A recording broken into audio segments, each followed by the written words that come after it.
At that time, Judah left his brothers and went down to stay with a man of Adullam named Hirah. Judah met the daughter of a Canaanite man named Shua. He married her and made love to her. She became pregnant and gave birth to a son who was named She conceived again and gave birth to a son and named him Onan. She gave birth to still another son and named him Shelah. It was at Kezib that she gave birth to him. Judah got a wife for his firstborn, and her name was Tamar. But Judah's firstborn, was wicked in the Lord's sight, so the Lord put him to death. Then Judah said to Onan, "Sleep with your brother's wife and fulfill your duty to her as a brother-in-law to raise up offspring for your brother." But Onan knew that the child would not be his, so whenever he slept with his brother's wife, he spilled his semen on the ground to keep from providing offspring for his brother. What he did was wicked in the Lord's sight, so the Lord put him to death also. Judah then said to his daughter-in-law Tamar, "Live as a widow in your father's household until my son Shelah grows up," for he thought he may die too, just like his brothers. So Tamar went to live in her father's household. After a long time, Judah's wife, the daughter of Shua, died. When Judah had recovered from his grief, he went up to Timnah, to the men who were shearing his sheep, and his friend Hirah the Adullamite went with him. When Tamar was told, "Your father-in-law is on his way to Timnah to shear his sheep," she took off her widow's clothes, covered herself with a veil to disguise herself, and then sat down at the entrance to Enim, which is on the road to Timnah.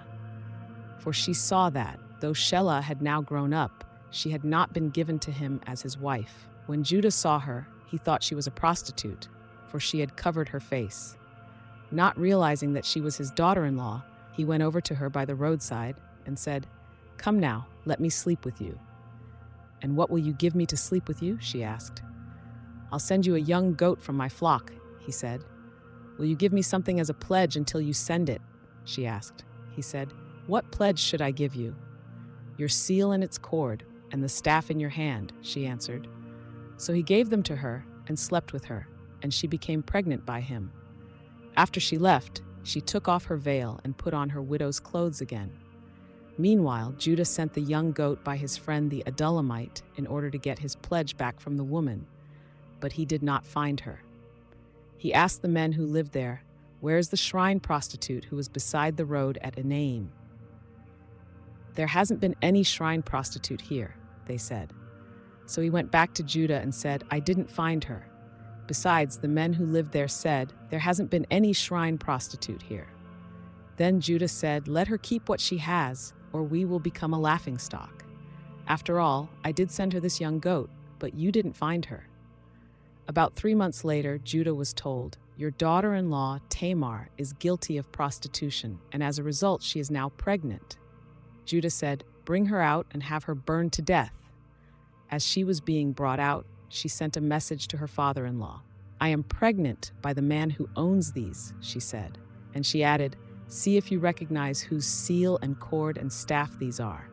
Judah recognized them and said, "She is more righteous than I, since I wouldn't give her to my son Shelah." And he did not sleep with her again. When the time came for her to give birth, there were twin boys in her womb. As she was giving birth, one of them put out his hand. So the midwife took a scarlet thread and tied it on his wrist and said, "This one came out first." But when he drew back his hand, his brother came out, and she said, "So this is how you have broken out." And he was named Perez. Then his brother, who had the scarlet thread on his wrist, came out, and he was named Zerah.